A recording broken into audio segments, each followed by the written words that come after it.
কথায় বলে তাঁতি তাঁত বুনে খাচ্ছিল, কাল হলো তার এড়েগুলো কিনে। স্বর্ণখালী বিড়ি শ্রমিক বৃদ্ধার পরিবারে এখন সেই ভয়ানক অবস্থা। ঘটনা নদিয়া কৃষ্ণগঞ্জের স্বর্ণখালী গ্রামে হতদরিদ্র পরিবার রঞ্জিত বিশ্বাসের। পেশায় স্বামী স্ত্রী দুজনেই বিড়ি শ্রমিক। স্বর্ণখালী গ্রামে 2 শতক জমির ওপর টিনের ঘরে বসবাস করতেন এই পরিবার। বাংলা আবাস যোজনায় ঘর পান। ঘর পাওয়ার পর নিজেরা যেখানে বসবাস করতেন সেই টিনের চালটা বিক্রি করে দেন 4000 টাকায়। যেহেতু বাড়িতে আর কোনো জায়গা নেই, ওই ঘরটা সরিয়ে ওখানেই তৈরি করেন ঘর।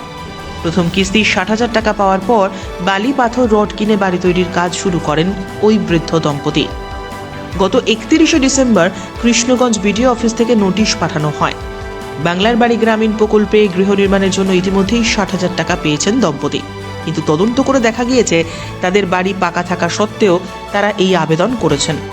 তাই তথ্য গোপন এবং অন্যান্য সরকারি অর্থ আত্মসাৎ করার অভিযোগে 7 দিনের মধ্যে সরকার থেকে প্রাপ্ত ওই 60,000 টাকা বিডিও অফিসের অ্যাকাউন্টে নগদ অর্থে জমা করতে হবে। অন্যথায় সরকারি দপ্তরকে মিথ্যে তথ্য দেওয়ার অভিযোগে তাদের নামে এফআইআর করতে বাধ্য থাকবে সরকার। বৃদ্ধ বৃদ্ধা সমস্ত টাকা খরচ করে ফেলায় টাকা ফেরত দিতে পারেনি। ফলে পরিবারের অভিযোগ, বিডিও অফিস থেকে বারবার টাকা ফেরতের জন্য চাপ দেওয়া হচ্ছে। ভয়ে পরিবারের লোকজন পুলিশি গ্রেপ্তারি এড়াতে বাগানে আশ্রয় নিয়েছে। স্থানীয় বাসিন্দাদের বক্তব্য, প্রথমে পঞ্চায়েত, পরে বিডিও এবং শেষে থানার এনকোয়ারি করে তবেই এই পরিবারকে বাংলার বাড়ি দেওয়া হয়েছিল। বাড়ি নির্মাণের যে টাকা দেওয়া হয়েছিল সেই টাকা খরচ করে ফেলেছেন সদস্যরা। অসহায় পরিবারটি চিন্তায় দিন কাটাচ্ছেন।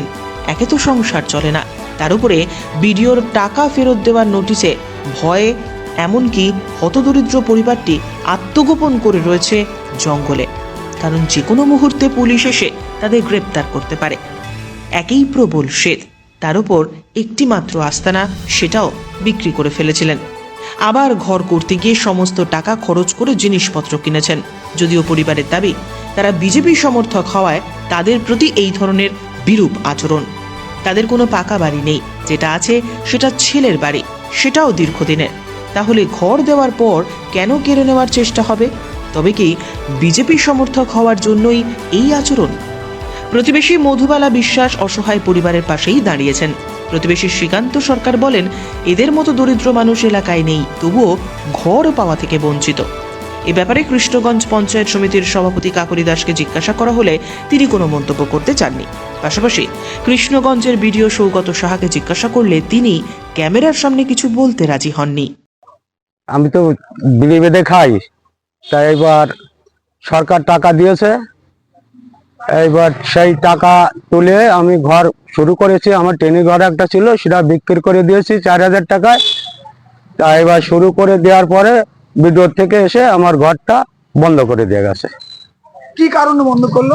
কি কারণ, আমার একটা ছেলে, সে একটা ঘর করেছে, সেখানে সে ছেলেটা থাকে, ছেলে এবার ওই ঘর দেখায় আবার এটা বন্ধ করে দিয়ে গেল। আপনার কি ছেলে কি আপনার আলাদা আলাদা, ছেলের সঙ্গে আমার কোনো যোগাযোগ নেই, ছেলের সাথে কোনো যোগাযোগ আমার নেই। আপনারা এই আমরা বিড়ি বেঁধে খাই, দুজনই স্বামী স্ত্রী দুজনেই বিড়ি বেঁধে খাই। এই ঘরটা কারার কারণটা কি? কারণটা এ পার্টিগত ব্যাপারে আমি বিজেপি করে বলে ঘরটা কেটে দিয়েছে। আপনি কি চাচ্ছেন? আমি চাচ্ছি আমার ঘরটা যাতে আমি ঘরে বসত করতে পারি, সেই ঘরটা আমাকে দেয়া হোক। এটা দেওয়ার কারণ আমার অ্যাকাউন্টে ঘর ঢুকেছে, সে টাকা পেয়ে আমি মালামাল কিনেছি, আমার ঘরটা ভেঙে বিক্রি করে দিয়েছি। আপনার কিসের ঘর ছিল? টিনের ঘর ছিল। সেই ঘরটা কত টাকা বিক্রি করেছেন? 6000 টাকা বিক্রি করেছি। ঘরটা কত টাকা বিক্রি করেছেন? 4000 টাকায় বিক্রি তারপরে করেছি। কি হলো?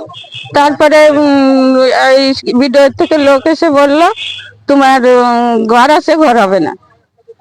ও না, প্রথম বলেছে সার্ভে ভুল আছে, অন্য লোকের অ্যাকাউন্ট থেকে টাকা ঢুকেছে তোমার অ্যাকাউন্টে।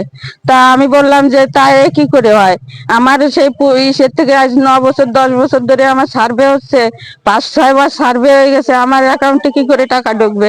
তা বলে না, তোমার অ্যাকাউন্টে টাকা ঢুকেছে, টাকা ফেরত দিতে হবে। তারপরে এসে আমাকে নোটিশ দিয়েছে, অনেক হুমকি আমকা দিয়েছে।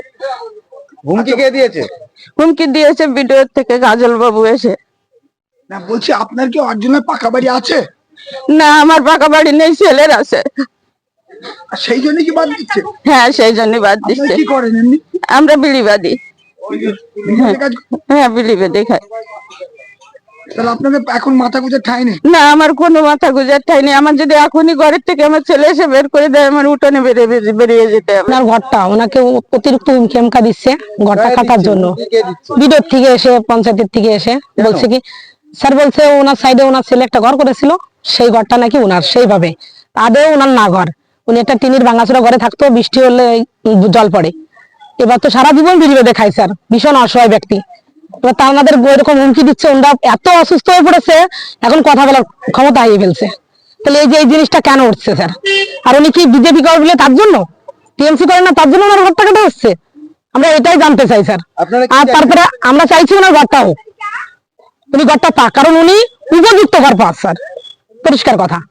আর তারপরে আরেকটা অবজেকশন স্যার, বাংলাদেশে তো 3-4 বছর এসছে, সে একই ফ্যামিলিতে জামাই আর শ্বশুর থাকে, শ্বশুরও ঘর পেয়েছে, জামাইও ঘর পেয়েছে, সে এটা কি করে হলো?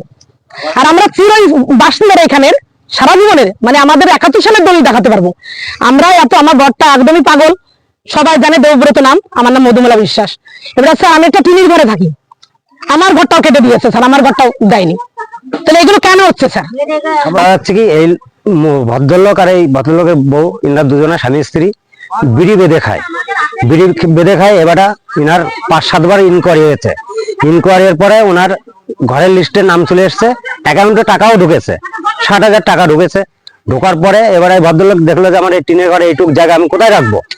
রাখার পরে এবারে এই ঘরটা বিক্রি করে দিয়েছে, যে এইটুক জায়গার মধ্যে আমি কোথায় ঘরটা রাখবো। এই ঘরটা বিক্রি করে দিয়ে উনি 4,000 টাকা পেয়েছে। এদিকে তাহলে ওই 1,20,000 দিয়ে উনি ভেবেছে যে আমি একটু ভালো করে ঘরটা করব। তার জন্য ইনার এই যে ভিডিওর থেকে অবজেকশন এসছে যে আপনার ঘর আছে পাকা ঘর, এই ঘরে আপনার টাকা আপনি পাবেন না, টাকাটা ফেরত দিতে হবে। বারবার আসছে ভিডিও। এবারে ও লোক কোথায় থাকবে? তাহলে ওনার তো মাথায় কোনো ছাদ নেই। এবারে ওটা ছেলের ঘর, ছেলে এবারে দুদিন পরে নাতিদের নামিয়ে দিতে পারে, তাহলে থাকবে এটা কোথায় উনি? তাহলে বারবার যে ওনাকে যে চাপ দিচ্ছে আপনার আজকে টাকা ফেরত দিতে হবে, টাকাটা উনি কোথা থেকে দেবে? গরিব মানুষ, উনি তো বালি সিমেন্ট কিনে টাকাটা শেষ করে ফেলেছে। আপনারা কি হ্যাঁ? চান? আমরা চাই এই লোকটা ঘরটা পাবে। আর যারা ইনি ধরেন আজ 50 বছরের বসতি, ইনি ঘরটা পাচ্ছেন, আর যে 2 দিন আসছে সে ঘরটা পেয়ে যাচ্ছে, তার মানেটা কি? হ্যাঁ, এই ঘরটা কাটার কারণটা কি? কাটার কারণ আছে, উনি এখন বোঝা যাচ্ছে যে উনি বিজেপি পার্টি করে, সেই কারণে ওনার ঘরটা কেটে দিচ্ছে। যদি উনি একা বিজেপি করে, এখানে তো পার্টির কোনো নির্দেশ নেই যে কে বিজেপি করলো, কে সিপিএম করলো, কে টিএমসি করলো, দেখার নেই। যে উপযুক্ত পার ঘর সেই ঘরটা পাবে, আর যে পার উপযুক্ত না সে ঘর এখন পাবে না। তাহলে উনি পার উপযুক্ত, ওনার ঘরটা হচ্ছে না, তাহলে আর যে পার উপযুক্ত না তার ঘরটা হচ্ছে, তাহলে সেটা কাটতে হবে। আর ওনার যদি টাকা ফেরত দিতে হয়, তাহলে যতগুলো পার যে উপযুক্ত না ঘর, সবাইকে টাকা ফেরত দিতে হবে। উনি কি টাকা ফেরত দিতে পারবেন? না, উনি পারবে না টাকা ফেরত দিতে। উনি টাকা ফেরত দিতে পারবে না, কোথায় দেবে উনি? উনি মাল মাঠে সবকিছু কিনে নিয়েছে, এখন উনি কোথা থেকে দেবে টাকাটা? হ্যাঁ, আপনারা কি চাচ্ছেন? আমরা চাই যে এই মহিলাটা ঘরটা পাক, এইটাই আমরা চাই। রিপোর্ট উত্তরের প্রহরী।